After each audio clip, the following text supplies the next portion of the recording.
All right, we're live. Well, today I have with me Kyle Bush. Kyle is the founder and CEO of Cumberland Creative, a Tennessee or Nashville-based video production agency.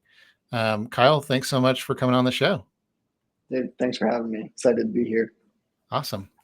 Well, I always like to start with the backstory. So, what made you get into the agency world in the first place? A mixture of luck, providence, and all the above. It was never an intention to open an agency, really. It's not something I thought about until literally days before I decided to do it. So, but the longer story of that is I grew up skateboarding, and in skate culture, video is a huge thing. Like it's all about skate videos, And so I was coming up, skating a lot and watching a lot of skate videos, and really enjoyed seeing like the videos that were more on the cutting edge and being produced well. And so that led me and a local buddy back home to start filming skate videos for our friends in our small town. And so I was doing that and like producing them, and we'd be like, hey, pay us $50. We'll make a video for you. You can send it to the skate shops and, see if you can get sponsored. And so it was then that I fell in love with like the art of video and with creating content and editing and just like the whole process.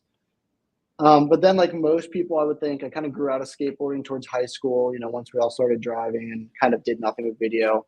Wound up going to college, was in business school. Had no idea what I wanted to do to my life. I was actually pretty distraught about it. I was like, I know I'm not cut out to like work in an office. Like, I know that like I don't want like a cap or like a salary over my head of where I'm just stuck at. Like, so I had no idea what I wanted to do, and it was pretty taxing on me mentally, trying to figure out like, man, where do I go after college? And so at that time, I wound up getting an opportunity. Just was driving Lyft, and one of my Lyft passengers, I was talking with them and about being in college and just needing an internship. And he was like, "Oh, my girlfriend's like a director at a ad agency here in Nashville. Like, let me ask her." So he connected me with her, and I got an opportunity to intern at a tremendous agency called CJ Advertising. And they were really interesting because all they did was the most premium injury law brands in each market. And they were the best in the world at it. And so they didn't have a sales team. They didn't do any marketing. Like clients were knocking down their door to come in. They had a great culture. They made a ton of money, had a ton of client loyalty. So I got to work there doing some things, learning some things, and I enjoyed it. But I was still kind of doing more like of a desk job type of thing, even as an intern of, checking to make sure phone numbers are right and a phone book. And it's very much like desk oriented. Yeah. And so I still kind of had that like lagging feeling of like, this is a cool environment. I like being in a creative environment, but I don't like just coming in every day and sitting down at a desk all day. But at that agency, we did a few video shoots. And that's where like I had the light bulb moment where I was like, okay, you can make this a career. And that really stuck with me. And I was super excited about that. I was like, for whatever reason, I'd never connected the dots from like my love for content and video from the skateboarding days with the fact that you can actually do that like professionally as a serious career. Mm-hmm. And so my business partner now, he was my roommate at the time, was interning or working as an editor for a small video company. And so after that internship, I started interning at this video company. And a few years, kind of started off as, hey, if I sell something, give me a commission. If I don't, what do you have to lose? And then a few weeks of that, he was like, all right, let me put you on part-time because like you're really hustling. And then part-time turned into full-time. And so I had a unique experience where I was working pretty much full-time in business development my sophomore and senior year of college. I'd already been like really hustling and trying to sell and just like going to class when I had to, like almost like a meeting, and then coming back to the office. Yeah. And and so right when I graduated college, about 2 years into that, we just saw some writing on the wall with that particular company and decided that it was best for us to jump ship and start our own thing. And it all happened very quickly, kind of unfortunately, but also fortunately looking back. And so it literally went from like, hey, I think I'm going to be at this company forever, at a company like this as like a business development person, to let's start our own in like a matter of, we basically from the time we made that decision until we started was like 7 days, and we were launched. Oh, wow. Yep. Nice. That's an amazing journey. Well, I imagine that, there's getting to that kind of launch point. What did it look like in the early days to just, go from 0 to 1? Yeah, we were very fortunate in that I knew how to sell and concept the work, and I knew that. And then my business partner knew how to direct, shoot, and edit the work, and we knew that because we were doing it at the other company. And so we were very fortunate to where we started with a little bit of a process and a Mm, workflow and trust with one another, and like knowing that, hey, we've already done it ourselves from start to finish, where I've sold a project, concepted it, and then you've created it, and the client was happy. And so we were very blessed and lucky in that regard to know, like, kind of start with already how to operate. And so for us, we hit the ground running really hard. And our MO from day one, there's a few core driving things for us. And one of them was we're going to stay busy. So even if we're working for free, we're going to stay busy. And we're going to continue to be just pumping out work and staying busy and making work and on set, and just we're going to be active. yeah. And that's something we've kept to this day. And then the second thing was I had read Rich Dad Poor Dad right around that same time. And so we really were like profit first. Like, we are going to be profitable and we're going to scale profitably. And so that's kind of how we launched. And we were fortunate where we picked up a few clients really fast, like within the first few weeks, just from relationships that we had in place from being in the industry. And so we set goals for like the first 5 years, and the goal was like 200,000 year one, 400,000, 800,000, then a million was kind of our 5 year plan, our trajectory. And it wound up basically playing out to a T like that. Nice. That's amazing. Well, along that journey, I'm sure there are a number of, big successes, big mistakes. Can you talk a Yes. little bit about like mistakes and lessons that you've learned along the way? Yeah, we've learned a lot. Yeah, and I've dropped a lot. One recent one actually was I lost my favorite client for the Mm, agency. And I lost them because we've been working with them for years and we're very comfortable. And they went through a change in marketing directors. So we kind of got rid of our old contact and then brought in a new contact. And for whatever reason, I did not think about it like a new client, which I should have. And I just kind of like was business as usual, and kind of just assumed we were going to continue working together. And with that, like, there started being a little bit of friction, and the new marketing director was very different than the old one and very buttoned up, and was there to like kind of turn a few things around that needed to be turned around within that company. But yeah, she reached out with a few questions about contract and wanting to cancel part of our contract, which we kind of saw coming just with the shift and the direction she wanted to take it. And she also, of course, had her own relationships coming in. And I responded quickly and emotionally to that email, based on what I thought the contract terms were before I actually went and looked at them.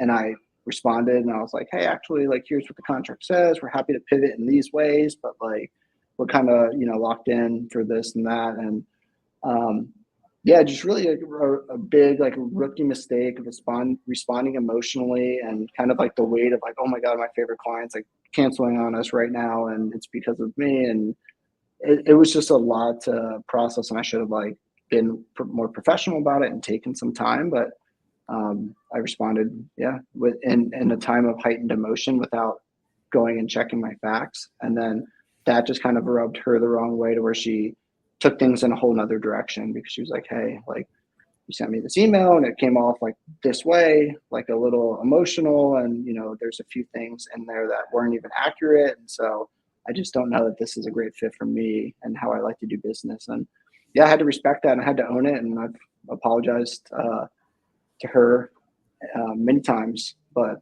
because it still haunts me a little bit, because it's so the antithesis of how I built my business, which was, we started off very young, my business partner and I, in business. And so we always said we're going to be extremely professional across the board, because we're young. We already kind of like have that to overcome. And we held ourselves to a super high standard, and I hold myself to a super high standard. And so it was really a humbling moment to think like, okay, 6 years into this, when I've done a bunch of deals. I've worked with a bunch of clients. I've managed a bunch of relationships. Like I can still drop the ball like that and act in a way to where, I probably would have fired myself for that. So that was very humbling. And just a lesson there was like, hey, you're never just squared away and good. Like you should get confidence from your track record, but you should also understand that like you have to stay dialed in. Yeah. So that was a big mistake. You mentioned that like you kind of approached it a little bit like you didn't treat it like a new client. Is that sort of like, I guess the takeaway that you took from that is that if there is some sort of staffing change, if you had it to do over again, you would basically try to essentially resell the new client, even though they're already a client? Yes, definitely that. Treat them like a new client and start the process like it's from ground zero with a new engagement. And then the bigger takeaway was never respond to a situation whenever there's heightened emotion. Like give it time, check the facts, and let yourself cool off before you respond. Yeah, that makes a lot of sense. Well, I mean, that's a story about losing a client. Can you talk a little bit about kind of growing your client base and kind of maybe your thoughts and lessons you've learned around that? Yeah, absolutely. Yeah, we've from day one, our methodology was like, we are here to run a business, and a business like we believe should make money and be profitable. And so for a long time in the early years, we would scale and bring on new clients mainly through working relationships, but also a lot of like strategic selling, for lack of a better term. So kind of understanding like, who am I a fan of, what brands am I a fan of, and what markets do I really understand? And then going with like really proactive, creative ideas to those clients. So that's what we grew a lot that way. But from a business model perspective, early on, the first 3-4 years, we would only grow our agency and our headcount and our expenses based on what our retainer revenue could cover. And so even though we had a lot of project revenue coming in with a lot of video agencies or project based, we would never like raise our overhead based on like top line revenue numbers, but we always looked back to what's our retained revenue, and we'll bring on freelancers and we'll scale up as needed to service the additional project work that comes in, but we're not going to hire based off that. And that really allowed us to scale really efficiently and be able to like be very proactive in new business development and not kind of be panicked, and be able to really take our time and sell strategically. Yeah. I mean, that sounds like you really had to have a good grasp of your finances from an earlier, like pretty early on. Is that something that like you or your partner had like strengths in, or is that you just had like somebody alongside who was able to provide that? Yeah, it was definitely something that we had strengths in. And me and my partner were very fortunate. And I would tell any like creative agency, like looking back in retrospect, like anybody who wants to start a creative agency now, I think part of the reason why we were able to scale profitably and kind of quickly was because we had one partner that was solely focused, myself, on new business and running the business and like profitability and growth. And then another partner who was solely focused on fulfillment. And so what I see, I'm sure you see the same thing, whether it's a social media agency, a web dev agency, or especially a video agency, a lot of people who started are like the creator, right? They're like either a director or a DP, or maybe they're a web designer. And so they're selling the work and then they're also doing the work themselves. Mm-hmm. And I think that can be a really tough way to scale, because you sell and then you get really busy fulfilling the work, and then sales dry up and your pipeline dries up, and then you do it again, and it's kind of a circle. So it wasn't intentional on our part, really. Like, it wasn't super strategic. It was just luck. Yeah. But looking back now, that's one thing where I feel like anybody who's starting an agency or they're trying to scale, like as quick as you can either find a partner and have those two, like fulfillment sales, or hire that key person like really quickly. Mm-hmm. That's the biggest thing that allowed us to scale quickly. Awesome. Well, relating to that, with any sort of scaling, any sort of new business, you have to be able to communicate what is it that you do differently. Why are you better than what they perceive as your competition, or what you see as your competition? So how do you communicate your value prop to your audience? Yeah, it's this is something I wish I had a more clear answer to. It's something we're still trying to work through today because we have kind of several different types of audiences. But the main thing throughout the whole time was that we really trimmed the fat out of the production process. And so usually your budget goes further with us than with others because and especially in the video industry, there's a lot of BS and there's a lot of sort of like prima donna people who want to be big directors or they want to be on big sets, but they're still paying their dues, but they don't really want to be scrappy or like have that grit, kind of putting the cart before the horse and acting like they're big time director before they are. And so when we started, it's part of the reason we left our previous company and started this one was we really wanted to put like client experience first. And so that's something that we really, really focused on. So it was a mixture of, hey, we give a tremendous experience and showing that from the first moment we make contact with them and making it feel different where we're really about their success. Like our onlyness statement is we're the only production partner obsessed with our client experience and success. So we try to communicate that very clearly of like, hey, you're going to get white glove service. We're really going to take care of it. We're going to take the stress off of you instead of adding it onto you throughout the production process. And then especially in the earlier years, it was very much around to like, we'll make your budget go further. Mm-hmm. Like we will give you more deliverables. We'll be able to deliver this at the same or higher quality than our competitors while giving you more for the same price. Nice. Well, I imagine like providing a really good experience, it can help with retention. But I know that a lot of video agencies are more project-based versus retainer-based, but you've already mentioned that you kind of have this unique way of doing things where you do have a retainer model, and that's how you made decisions about, how you're staffing up and things like that. Can you talk a little bit about like the project versus retainer sort of model and how you've been able to kind of have a retainer based approach and maybe how that connects up with your customer experience focus? Yeah, definitely. And I do think that is one of the things that makes us a little bit different as a video partner. Like our best clients are clients who have a lot of needs that they have to get done at a high level each year because they have a bunch of different products launching or initiatives or campaigns that they have to create content for. Mm-hmm. And a lot of their pain points have been in years past, they have to, every time they have a new project, go find a new partner, bid it, go through those discovery calls, go through those presentations and the bidding, and then they're showing up to set and it's somebody they haven't worked with before. So they're like super on edge and like the whole thing's stressful and that's over and over again. And so part of what we try to do with our clients and our retainer model is like we work with clients to figure out like, hey, what are all the needs that you have throughout the year? And then how do we bundle those together and kind of create a content calendar and then be the one partner that can deliver all of that for you. So now you're able to have a little bit less stress. You're wasting less time going back and forth with production agencies. Everything has a similar look, feel, and vibe. And also there's a real efficiency that develops once you get to know your agency and your client, vice versa, to where now some of our bigger clients can say, here's a new project, like just like the last one you did, and they'll just connect us directly with the people we need to go film with. And then they can kind of like keep doing their own thing and we can just go execute for them. And so that's something that we put a lot of energy into. And when it comes to retainer based versus project based for the video world, it really is tough because the video industry is inherently project based. And some of the ones at the absolute top of the game, when you look at their work, they're very project based. And so I think that there's basically two paths you can go down with a video agency.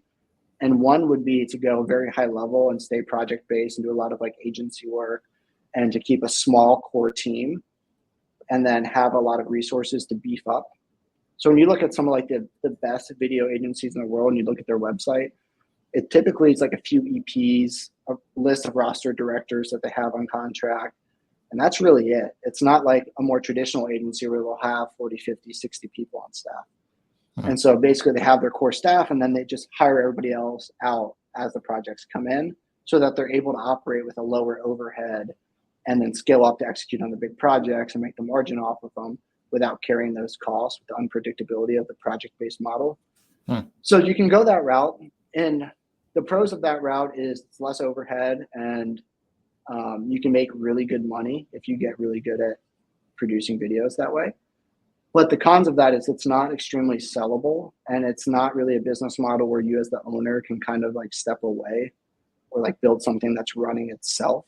From what I've seen, I'm sure there's exceptions out there, but from what I've seen, that's more of like a, hey, I'm going to make a lot of money and I'm going to, do really good work, and I'm going to have a high level of expertise and charge for it, but I'm in it, And then the other way is like, I think it's a little bit harder and it's a little bit trickier, but I think it's worth it. And that's to really focus on packaging, retainers, maybe servicing clients that are a little bit smaller, right? Because your big Verizon spot or your big Super Bowl spot, like none of those clients are going to put a video agency on retainer.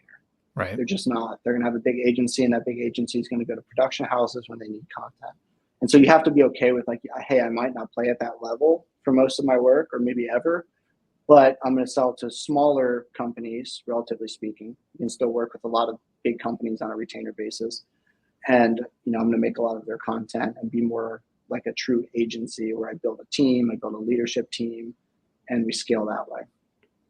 Yeah. But it's tough. And my personal opinion is that it's less stressful to run a retainer-based model than it is to run a project-based model.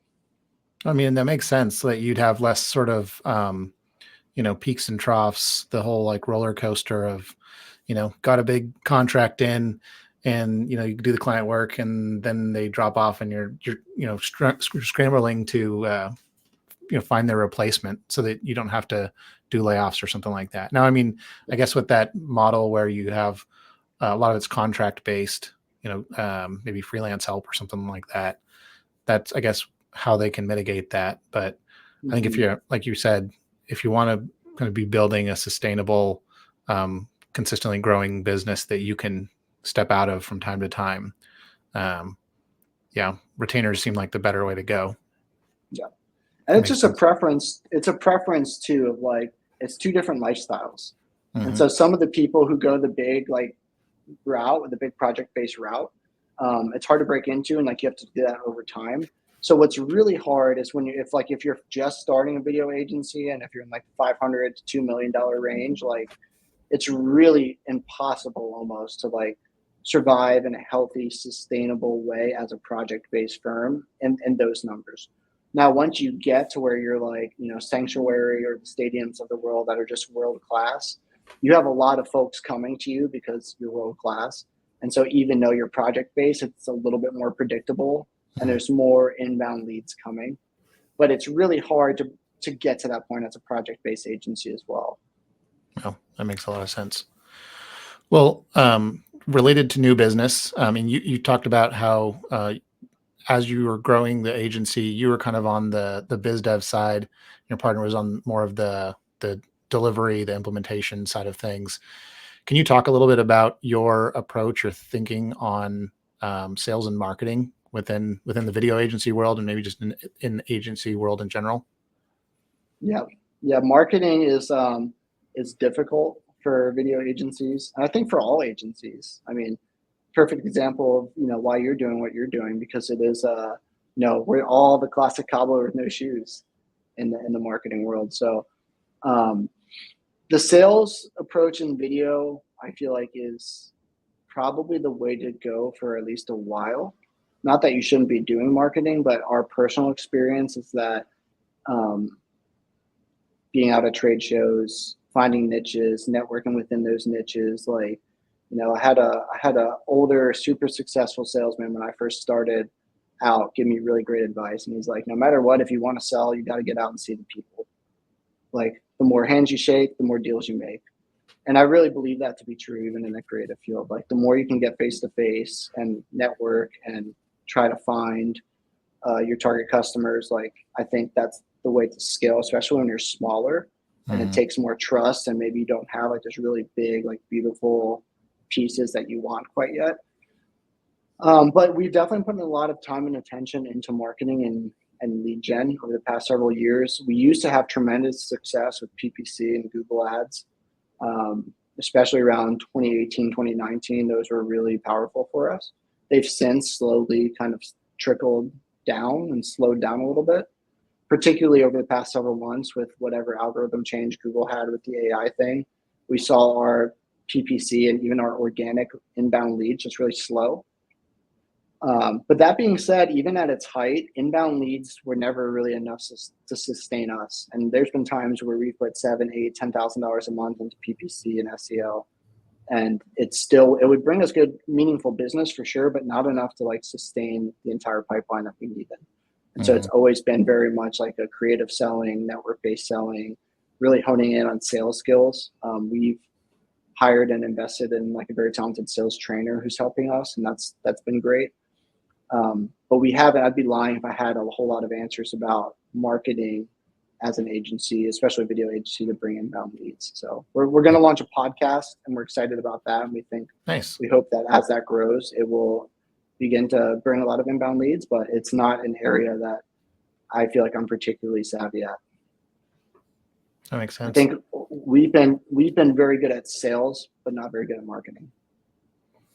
Well, and in the biz dev world, I think it's kind of an interesting dynamic because a lot of it is just like building relationships over time. And I mean, a lot of agencies, they get their new clients through referrals. So I mean, you're probably getting some referral business in there as well, right? Yes. Yeah, a lot of referrals, a lot of repeat. Like most of our economic engine now is repeat customers and referrals. Oh. That's the biggest driver. Well, I guess related to kind of keeping clients around, things like that, kind of switching gears a little bit, but I wanted to talk a little bit about retaining talent, bringing in the right people and keeping them around. Can you talk a little bit about kind of your thoughts on how do you source the right talent? And then how do you think about what does it take to keep the right talent around? Yeah, it's a great question. And I think it's one that every business owner struggles with.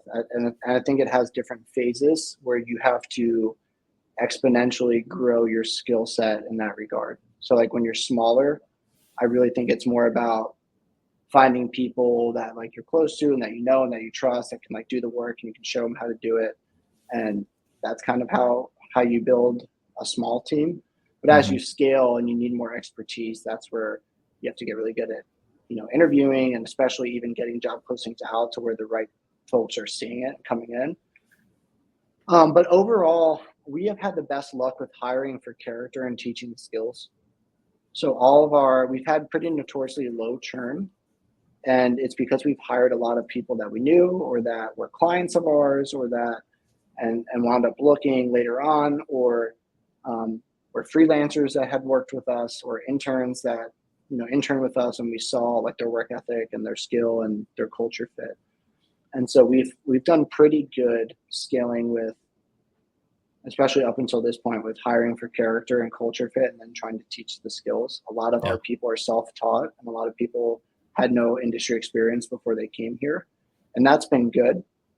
However, as you scale, and we're feeling it a little bit now, you do start hitting a ceiling with that, where it's like, okay, that's not good enough. Now I need to learn how to find people with the skills and the right character and culture fit.